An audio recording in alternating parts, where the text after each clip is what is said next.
Today we're going to be talking about proving lines parallel. And as some of you have noticed, we have the word proving up here again, which does mean we're going to see a couple of proofs. So just heads up on that one. And the first thing we're interested in looking at are several new postulates and theorems. And you're going to notice that most of these have the word converse in them. Okay?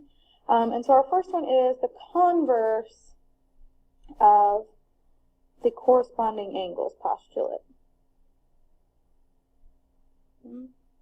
And so you're going to remember that in the last section, we actually, I guess 2 sections ago, 3-2, we learned about the corresponding angles postulate. And today we're learning about its converse.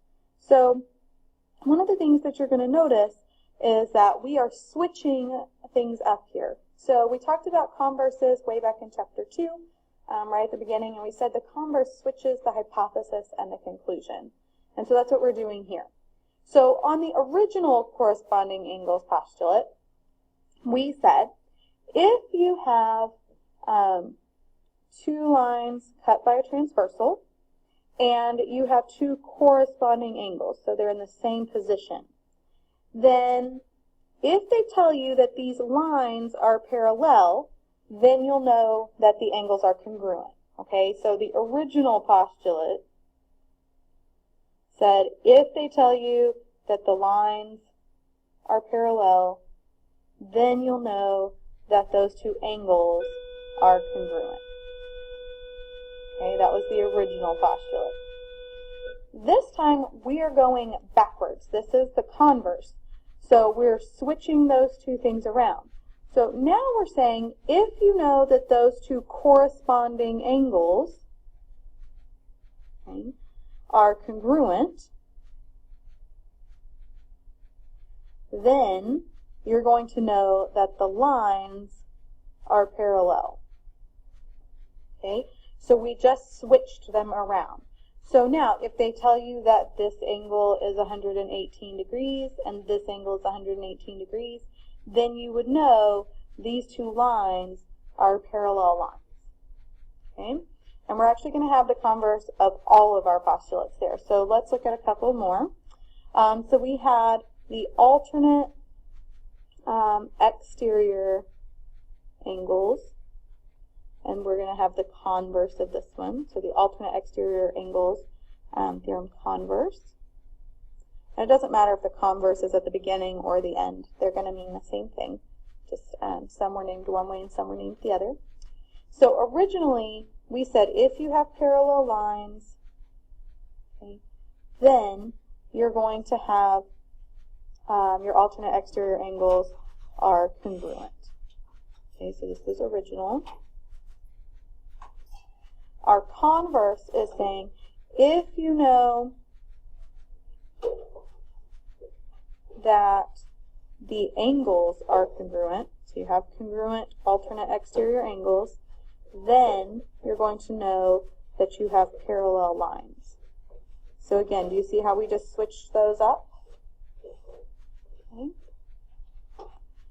Next is the consecutive interior angles.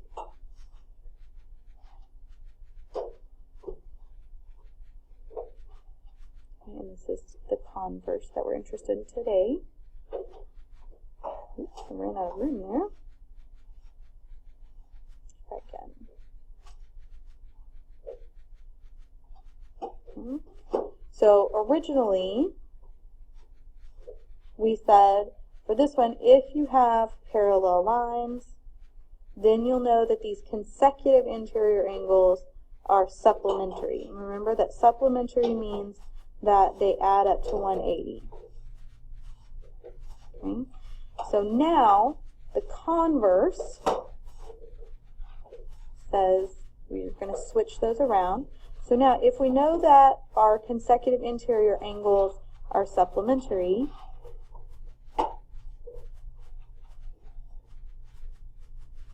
then that's going to tell us that the lines are parallel. Okay. And we have 2 more of these. Okay.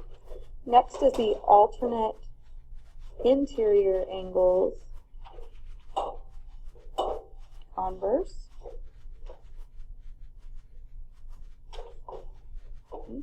And originally it said that if you have parallel lines, then your alternate interior angles will be congruent. And again, we're switching those for the converse. And so we're saying for the converse, if your alternate interior angles are congruent, then you'll know that the two lines cut by transversal are parallel. So we have parallel lines. The last one is a little bit different. This one is the perpendicular transversal converse. Perpendicular transversal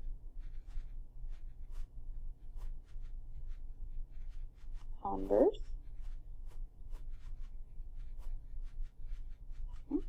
And originally, this one said if we have two parallel lines,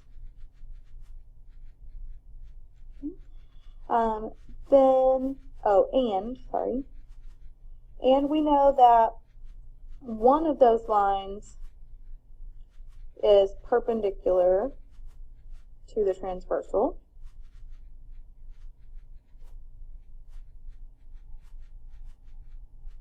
then we know that both of those lines are parallel. So you have parallel lines. So again, we're switching that around. And in picture form, we said that looked something like this, because I know we mostly looked at this one in picture form. So we said before, if these two lines are parallel, right, and they tell you that this top line here, right, is perpendicular to our transversal, because this is our transversal,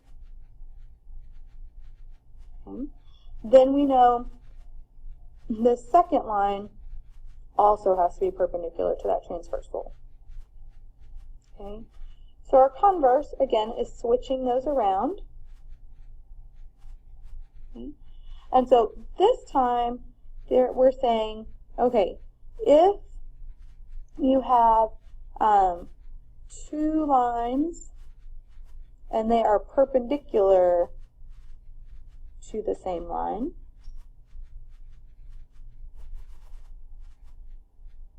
okay, then those two lines are parallel.